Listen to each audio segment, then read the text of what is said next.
പിതാവിൻ്റെയും പുത്രൻ്റെയും പരിശുദ്ധാത്മാവിൻ്റെയും നാമത്തിൽ ആമേൻ. പ്രിയപ്പെട്ടവരെ, നമ്മൾ ഇന്ന് പ്രത്യേകമായിട്ട് ധ്യാനിക്കുന്നത് പരിശുദ്ധാത്മാവിൻ്റെ സഹായത്താൽ ആത്മാവിലുള്ള ജീവിതം എന്താണെന്നുള്ളതാണ്. എന്താണ് ആത്മാവിൽ ഉള്ള ജീവിതം? റോമാക്കാർക്കെഴുതിയ ലേഖനം 8-ാം അധ്യായം 1 മുതൽ ഉള്ള തിരുവചനത്തിൽ അത് വളരെ വ്യക്തമായിട്ട് പറയുന്നുണ്ട്.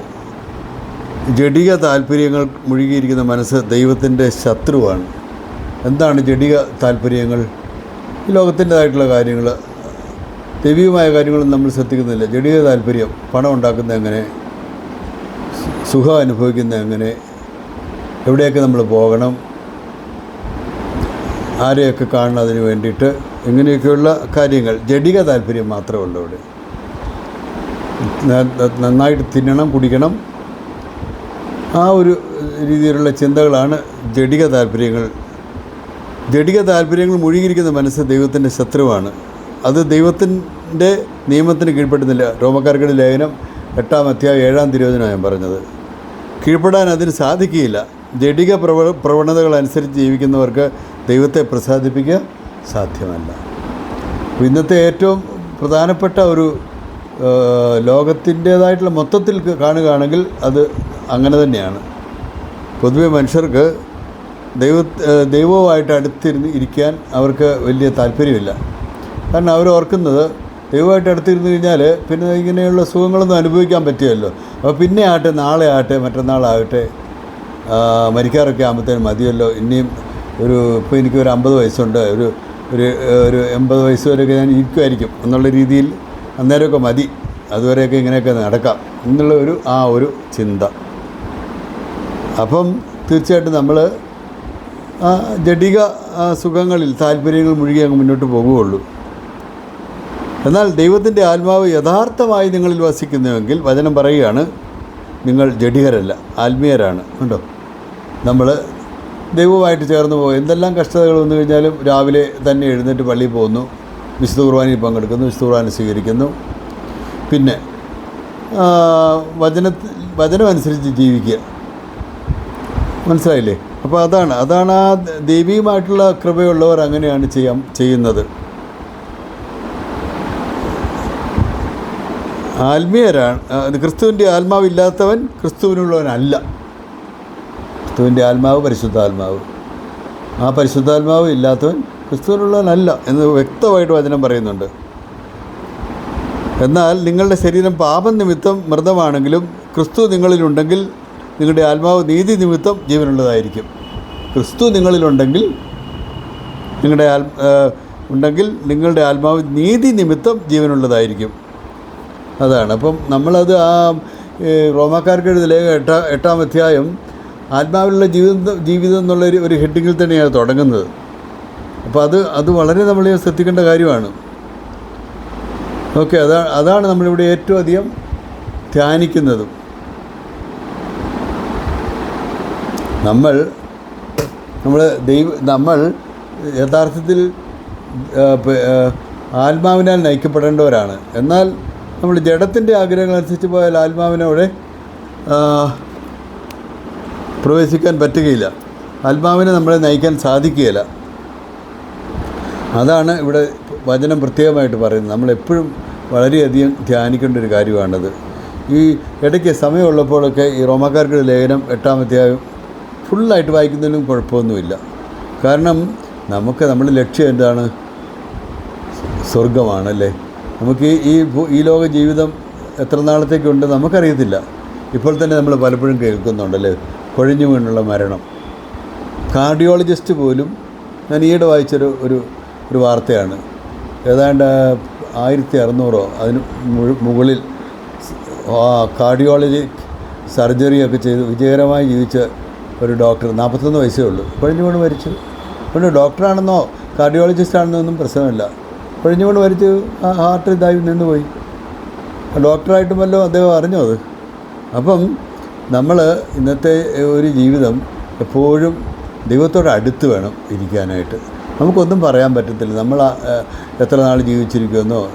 ഇപ്പോൾ ഞാൻ ഈ പറഞ്ഞുകൊണ്ടിരിക്കുന്ന ഈ ഞാൻ തന്നെ ഒരു പക്ഷേ അടുത്ത സെക്കൻഡിൽ എന്ത് സംഭവിക്കുമെന്ന് എനിക്കറിയത്തില്ല. അതേ ഞാൻ പറയുന്നത്. അപ്പം നമ്മൾ തീർച്ചയായിട്ടും നമ്മൾ ദൈവാത്മാവിനാൽ നയിക്കപ്പെടുവാൻ നമ്മൾ വിട്ടുകൊടുക്കണം. പക്ഷേ നമ്മൾ ജഡികരായി ജീവിച്ചു കഴിഞ്ഞാൽ ദൈവാത്മാവിനൊന്നും പ്രവർത്തിക്കാൻ പറ്റത്തില്ല. അതാണ് നമ്മൾ ഏറ്റവും അധികം ബേസിക്കായിട്ട് മനസ്സിലാക്കേണ്ട ഒരു കാര്യമാണ്. ജഡികരായി ജീവിക്കുന്നവരിലേക്ക് ഒരിക്കലും ദൈവത്തിൻ്റെ ഇഷ്ടമനുസരിച്ച് ജീവിക്കാൻ പറ്റത്തില്ല. ദൈവാത്മാവിനാൽ നയിക്കപ്പെടുന്നവരെല്ലാം ദൈവത്തിൻ്റെ പുത്രന്മാരാണെന്ന് വചനം പറയുന്നത്. അത് 8:14 പറയുന്നുണ്ട്. റോമാക്കാരുടെ 8:14 പറയും. ദൈവാത്മാവിനാൽ നമ്മൾ നയിക്കപ്പെടണം. അതാണ് നമുക്ക് ഏറ്റവും അധികം ആവശ്യമുള്ള കാര്യം. നമ്മൾ ദൈവാത്മാവിനെ എല്ലാ ദിവസവും എന്ന പോലെ പരിശുദ്ധാത്മാവിന് വേണ്ടി ദാഹിക്കണം. നമ്മൾ ദാഹിച്ച് പ്രാർത്ഥിക്കണം. നമ്മളൊക്കെ പൊതുവേ എല്ലാവരും ധ്യാനമൊക്കെ കൂട്ടിയിട്ടുള്ളവരല്ലേ. അപ്പോൾ ഒരു കാര്യം മനസ്സിലാക്കണം. ധ്യാനത്തിൽ എന്നാ പറയും, നമ്മൾ ആത്മാവിൻ്റെ നിറവിന് വേണ്ടിയാണ് നമ്മൾ പ്രാർത്ഥിക്കുന്നത് ഏറ്റവും കൂടുതൽ, അല്ലേ. അപ്പം നമുക്ക് പല അനുഭവങ്ങളുണ്ടാവും. നമുക്ക് ഈ പറഞ്ഞ പോലെയുള്ള മറുഭാഷ കിട്ടും, അല്ലേ. ടങ്സ് എന്നൊക്കെ പറയും ഇംഗ്ലീഷിൽ.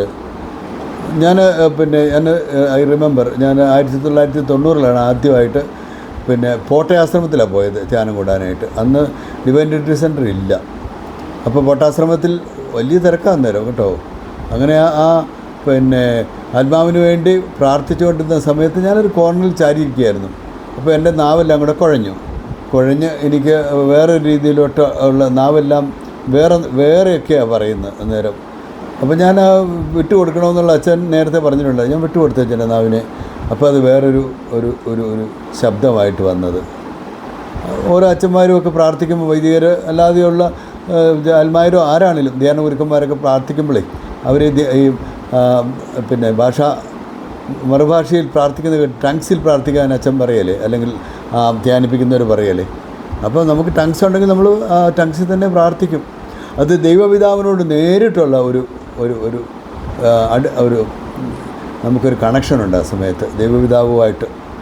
മനസ്സിലായില്ല. നമുക്ക് അത് ആ ഭാഷ നമുക്കറിയത്തില്ല, പക്ഷേ അത് ദൈവത്തിനറിയാം ആ ഭാഷ.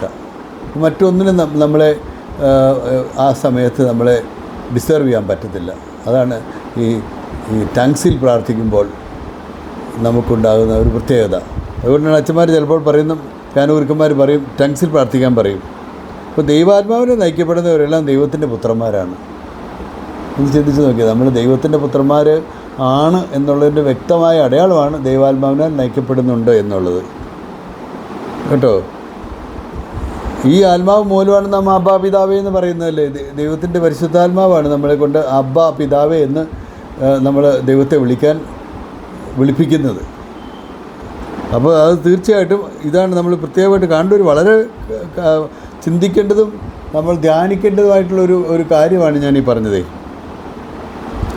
പക്ഷേ ആത്മാവ് നമുക്ക് വേണ്ടി എപ്പോഴും പ്രാർത്ഥിക്കുന്നുണ്ട്. അതും കൂടെ പറയാം, നമ്മുടെ ബലഹീനതകളിൽ ആത്മാവ് നമുക്ക് വേണ്ടി മധ്യസ്ഥം വഹിക്കുന്നുണ്ട്. നമ്മളറിയുന്നുണ്ടോ? ആത്മാവ് നമുക്ക് വേണ്ടി മധ്യസ്ഥം വഹിക്കുക എന്ന് പറഞ്ഞാൽ ദൈവാത്മാവ് ദൈവം തന്നെയാണ്. എങ്കിലും ആത്മാവ് ആയിട്ട് നമുക്ക് വേണ്ടിയിട്ട് ദൈവം ആ ത്രിത്വത്തോട് ചേർന്ന് നിന്നുകൊണ്ട് മധ്യസ്ഥം വഹിച്ചുകൊണ്ടിരിക്കുകയാണ് നമ്മുടെ ബലഹീനതകളിൽ. അത് നമ്മൾ പ്രത്യേകമായിട്ട് ഓർക്കണം. അതുകൊണ്ട് തീർച്ചയായിട്ടും നാം ദൈവമക്കളെങ്കിൽ അവകാശികളുമാണ്. ഏത് രീതിയിൽ അവകാശികളാകുന്നത്? ദൈവത്തിൻ്റെ അവകാശികളും ക്രിസ്തുവിൻ്റെ കൂട്ടവകാശികളും. എന്നാൽ അവനോടൊപ്പം ഒരിക്കൽ മഹത്വപ്പെടേണ്ടതിന് ഇപ്പോൾ അവനോടുകൂടെ നാം പീഡ അനുഭവിക്കുന്നു. കണ്ടോ, അവനോടുകൂടെ പീഡ അനുഭവിക്കുന്നത്. എന്തുകൊണ്ട് നമ്മൾ പലപ്പോഴും ഓർക്കാറുണ്ട്, ഈ സഹനം മാറുന്നില്ലല്ലോ, തീരുന്നില്ലല്ലോ, ഇത്ര കാലമായി പ്രാർത്ഥിക്കാൻ തുടങ്ങിയിട്ട് ഇതെന്നും ഉണ്ടല്ലോ എന്നൊക്കെ ഓർക്കുന്നുണ്ട്. പക്ഷേ ദൈവവചനം പറയുന്നുണ്ട്, 8-ാം അധ്യായം 17-ാം തിരുവചനത്തിൻ്റെ അവസാനമാണ് പറയുന്നത്. എന്താ പറയുന്നത്? നാം മക്കളെങ്കിൽ അവകാശികളുമാണ്, ദൈവത്തിൻ്റെ അവകാശികളും ക്രിസ്തുവിൻ്റെ കൂട്ട അവകാശികളും.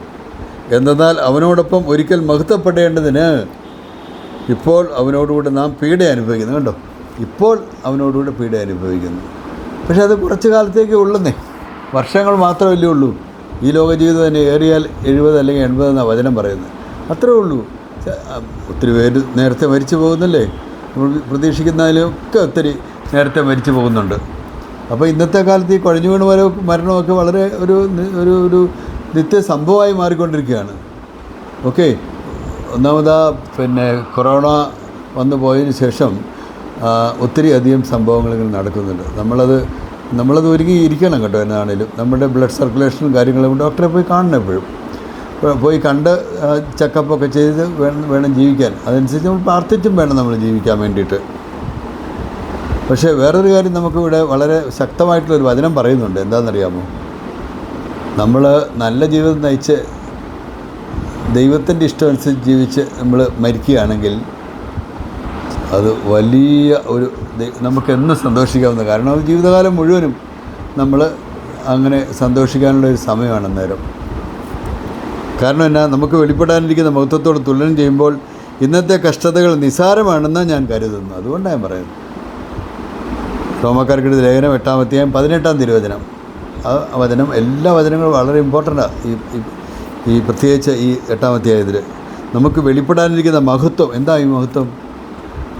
ദൈവത്തോടുകൂടി സ്വർഗത്തിൽ ജീവിക്കുന്ന ആ ഒരവസ്ഥ. അതാണ് നമുക്ക് വെളിപ്പെടാനിരിക്കുന്ന മഹത്വത്തോട് തുലനം ചെയ്യുമ്പോൾ ഇന്നത്തെ കഷ്ടതകൾ നിസ്സാരമാണെന്ന് ഞാൻ കരുതുന്നത്. അതുകൊണ്ടാണ് നിങ്ങൾ കഷ്ടപ്പെടുന്നവരും ബുദ്ധിമുട്ടുന്നവരും സഹനം അനുഭവിക്കുന്നവരൊക്കെ ഒരു കാര്യം സഹോദരങ്ങളെ ചിന്തിക്കുക. നമുക്ക് വലിയൊരു മഹത്വം വരാനുണ്ട്. അപ്പോൾ അതിൻ്റെ ഒരു ഒരു ഒരു ഒരു ഒരു ഒരു ഒരു ഒരു സൈഡ് അല്ലെങ്കിൽ അതിൻ്റെ ഒരു ഭാഗമായിട്ട് നമ്മളതിനെ കാണുക, ഇങ്ങനെയുള്ള സഹനങ്ങളെ കേട്ടോ. അപ്പം തീർച്ചയായിട്ടും അതാണ് ഇത്രമാത്രം വലിയൊരു മഹത്വമാണ് നമുക്ക് വരാൻ പോകുന്നത്. ശ്രദ്ധിച്ചിട്ടുണ്ടോ? നമ്മളത് എന്നേക്കുമുള്ള ഒരു ജീവിതമാണ്, നിത്യജീവിതമാണത്. ദൈവവുമായിട്ട് ചേർന്ന്, ദൈവത്തോട് ചേർന്ന് നമ്മൾ മുന്നോട്ട് പോകുന്ന ഒരവസ്ഥ. അതാണ് ഇപ്പോൾ. അതുകൊണ്ട് ഇപ്പോൾ കഷ്ടത അനുഭവിക്കുന്നവരും ബുദ്ധിമുട്ടുന്നവരും വേദന അനുഭവിക്കുന്നവരും രോഗികളായിട്ടൊക്കെ കിടക്കുന്നവരൊക്കെ ഉണ്ട് അല്ലേ, കഷ്ടപ്പെടുന്നവർ. അപ്പോൾ നമ്മൾ ഒരു കാര്യം ചിന്തിച്ചു വേണം, നമുക്കൊരു വലിയ മഹത്വം ദൈവം നമുക്കായിട്ട് വെച്ചിട്ടുണ്ട്. നമുക്ക് വെളിപ്പെടാനിരിക്കുന്ന മഹത്വത്തോട് തുലനം ചെയ്യുമ്പോൾ ഇന്നത്തെ കഷ്ടതകൾ നിസ്സാരമാണെന്ന് ഞാൻ കരുതുന്നു. ആ വചനം നമ്മൾ ആവർത്തിച്ച് പറയുന്നത് നല്ലതാണ്. കാരണം ഇങ്ങനെയുള്ള ബുദ്ധിമുട്ടുകളും പ്രയാസങ്ങളൊക്കെ വരുമ്പോഴേ നമ്മൾ ഈ ഒരു വചനം റോമാക്കാർക്കെഴുതിയ 8:18 ആവർത്തിച്ച് പറയുന്നത് ഒത്തിരിയധികം നമുക്ക് ആ ബുദ്ധിമുട്ടുകൾ നമ്മൾ ഒഴിവായി പോയിക്കോളും ആ സമയത്ത്. പിന്നെ വേറൊരു കാര്യം, ഞാൻ മുമ്പേ പറഞ്ഞ കാര്യം തന്നെ, നമ്മുടെ ബലഹീനതയിൽ ആത്മാവ് നമ്മെ സഹായിക്കുന്നു. ബലഹീനരാണല്ലോ നമ്മൾ, ബേസിക്കലി ബലഹീനരായിട്ടുള്ളവരാണ്. അപ്പം നമ്മുടെ ബലഹീനതയിൽ ആത്മാവ് നമ്മെ സഹായിക്കുന്നുണ്ട് കേട്ടോ. എങ്ങനെയാ വേണ്ടവിധം പ്രാർത്ഥിക്കേണ്ടത് എങ്ങനെയെന്ന് നമുക്കറിഞ്ഞുകൂടാ. അറിയാവോ? ഇല്ല, അറിഞ്ഞുകൂടാ. എന്നാൽ അവാച്യമായ നെടുവീർപ്പുകളാൽ ആത്മാവ് തന്നെ നമുക്ക് വേണ്ടി മാധ്യസ്ഥം വഹിക്കുന്നു. ഞാൻ പറഞ്ഞ കാര്യമാണ്. അത് റോമാക്കാർക്കെഴുതിയ ലേഖനം 28-26 അതിൽ പറയുന്നുണ്ടത്. എന്നാൽ അവാച്യമായ നെടുവീർപ്പുകളാൽ ആത്മാവ് തന്നെ നമുക്ക് വേണ്ടി മധ്യസ്ഥം വഹിക്കുന്നു. കണ്ടോ? അപ്പോൾ അതൊരു നമ്മളെ സംബന്ധിച്ച് എന്തൊരു സന്തോഷ വാർത്തയാണ് വാസ്തവത്തിൽ. ആത്മാവ് നമുക്ക് വേണ്ടി ഇങ്ങനെയുള്ള ആ ഒരു മധ്യസ്ഥം നമുക്ക് വേണ്ടി തന്നെ ആത്മാവ് വഹിക്കുന്നു എന്നുള്ളത്. പിന്നെ നമ്മൾ ദൈവത്തെ സ്നേഹിച്ചു കഴിഞ്ഞാൽ അതിനെപ്പറ്റി ഒരു വചനം പറയുന്നുണ്ട്. എന്താ വചനം പറയുന്നത്? ദൈവത്തെ സ്നേഹിക്കുന്നവർക്ക്, അവിടുത്തെ പദ്ധതി അനുസരിച്ച് വിളിക്കപ്പെടുന്നവർക്ക് അവിടുന്ന് സകലവും നന്മയ്ക്കായി പരിണമിപ്പിക്കുന്നു. ആണ്, നമ്മൾ ദൈവത്തെ സ്നേഹിക്കുന്നു, അവിടുത്തെ പദ്ധതി അനുസരിച്ച് വിളിക്കപ്പെട്ടവർക്ക്, നമ്മൾ ആ ദൈവത്തിൻ്റെ ഇഷ്ടമനുസരിച്ച് ജീവിച്ചു കഴിഞ്ഞാൽ അത് അവിടുന്ന് സകലതും നമുക്കുണ്ടാകുന്ന തിന്മകളാണെന്ന് നമ്മൾ വിചാരിക്കുന്ന സകലതും പോലും നന്മകളായിട്ട് മാറ്റപ്പെടും കേട്ടോ. സകലവും നന്മയ്ക്കായിട്ട് പരിണമിപ്പിക്കുമെന്ന് നമുക്കറിയാമല്ലോ. അതുകൊണ്ടാണ് നമ്മളവിടെ പ്രത്യേകിച്ച് ഈ പറഞ്ഞ പോലെയുള്ള കാര്യങ്ങൾ ശ്രദ്ധിക്കണമെന്ന് ഞാൻ പറയുന്നത്. ഇനി വേറൊരു വചനം എനിക്ക് വളരെ ഇപ്പോൾ ഇവിടെ ഒന്ന് നിങ്ങളുടെ അടുത്തൊന്ന് പറയേണ്ട ഒരു വചനമായി. അതായത് റോമാക്കാർക്കെഴുതിയ ലേഖനം 8-ാം അധ്യായം 31 പ്രകാരം പറയുന്നു, ദൈവം നമ്മുടെ പക്ഷത്തെങ്കിൽ ആര് നമുക്ക് എതിരെ നിൽക്കും? കണ്ടോ? ആർക്കും എതിരെ നിൽക്കാൻ പറ്റില്ല. എനിക്കറിയാവുന്ന ഒരു വലിയ പ്രഗത്ഭനായ ഒരു വചനപ്രഘോഷകന്, അദ്ദേഹത്തിന് സ്വന്തമായിട്ട് പിന്നെ ബിസിനസ്സുകളൊക്കെ ഉള്ള ഒരാളാണ്. അദ്ദേഹത്തിൻ്റെ ആ കമ്പനിയിലുണ്ടായിരുന്ന ആളെ അങ്ങനെ പിരിച്ചു വിട്ടു. അയാൾ ശരിയല്ല, അടുത്തുകൊണ്ടാണ് പിരിച്ചു വിട്ടു കേട്ടോ, അല്ലെങ്കിൽ പിരിച്ചൊന്നും പിടിയല്ല. ഉച്ച കഴിഞ്ഞ് അദ്ദേഹം ഇങ്ങനെ ഉറങ്ങിക്കിടക്കുന്ന സമയത്ത് കണ്ണു തുറന്ന് നോക്കുമ്പോൾ ഇതാ നമ്മുടെ അദ്ദേഹത്തിൻ്റെ മുന്നിൽ ഒരു കത്തിയായിട്ട് ഒരാൾ വന്ന് നിൽക്കുന്നു. ഈ ആൾ തന്നെയായിരുന്നു അത്, പിരിച്ചുവിടപ്പെട്ട ആ വ്യക്തിയായിരുന്നു. ഇദ്ദേഹത്തെ കൊല്ലാൻ പോവുക.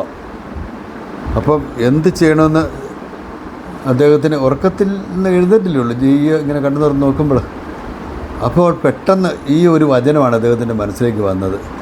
വലിയ വചനപ്രഘോഷകനാണ് അദ്ദേഹം. ഈ ഒരു വചനം അയാളുടെ നേരെ പറഞ്ഞു, ദൈവം നമ്മുടെ പക്ഷത്തെങ്കിൽ ആര് നമുക്ക് എതിര് നിൽക്കും. അദ്ദേഹം 2-3 പ്രാവശ്യം ആവർത്തിച്ചങ്ങ് പറഞ്ഞു ഉറക്കെ, ദൈവം നമ്മുടെ പക്ഷത്തെങ്കിൽ ആര് നമുക്ക് എതിര് നിൽക്കും. ദൈവം നമ്മുടെ പക്ഷത്തെങ്കിൽ ആര് നമുക്കെതിരെ നിൽക്കും. റോമാക്കാർക്കുള്ള ലേഖനം 8-ാം അധ്യായം 31-ാം തിരുവചന പ്രകാരം വചനവും കോട്ട് ചെയ്തു. എന്താ സംഭവിച്ചെന്നറിയോ? കത്തിയായിട്ട് നിന്ന അവൻ വിറയ്ക്കാൻ തുടങ്ങി. കത്തി താഴെ വീണു, അവനും താഴെ വീണു. നൊരയും പതയൊക്കെ ഒലിപ്പിച്ച് താഴെ വീണു. അവനൊന്നും ചെയ്യാൻ പറ്റിയില്ല. അദ്ദേഹത്തെ കൊല്ലാൻ പറ്റിയില്ല. ആ ഒറ്റ വചനത്തിൻ്റെ ശക്തിയാണ് ഞാൻ പറയുന്നത്. അപ്പം ഈ വചനമൊക്കെ നമ്മൾ കാണാതെ ഹൃദയസ്ഥമായി ആക്കണമെന്ന് പറയുന്നതിൻ്റെ കാരണം അതാണ്. ദൈവം നമ്മുടെ പക്ഷത്തെങ്കിൽ ആര് നമുക്കെതിരെ നിൽക്കും. ദൈവം നമ്മുടെ കൂടെ ഉണ്ടല്ലോ. ആ വചനപ്രഘോഷകൻ്റെ ദൈവം ഉണ്ടായിരുന്നു. അതുകൊണ്ടാണ് അദ്ദേഹം അത് ആ വചനം ഉദ്ഘോഷിച്ചപ്പോൾ ഏറ്റു പറഞ്ഞപ്പോൾ തന്നെ ആ കത്തിയുമായിട്ട് നിന്നവൻ താഴെ വീണു. അവനൊന്നും ചെയ്യാൻ പറ്റിയില്ല. അവസാനം അവൻ കാലെ പിടിച്ച് ക്ഷമ പറഞ്ഞ് ആണ് അവിടുന്ന് പോയത്. അപ്പം നമുക്ക് തീർച്ചയായിട്ടും നമുക്ക് ഈ ഒരു കാര്യങ്ങൾ മനസ്സിൽ വിചാരിച്ചുകൊണ്ട് മുന്നോട്ട് പോവുക. ദൈവം നമ്മളെ എല്ലാവരെയും അനുഗ്രഹിക്കട്ടെ. റോമാക്കാർക്കെഴുതിയ ലേഖനം 8-ാം അധ്യായം എടുത്ത് നിങ്ങൾ എപ്പോഴും വായിക്കുന്നത് നല്ലതായിരിക്കും. 29-ാം പുത്രനും പരിശുദ്ധാത്മാവുമായ സർവേശ്വരൻ എന്നേക്കും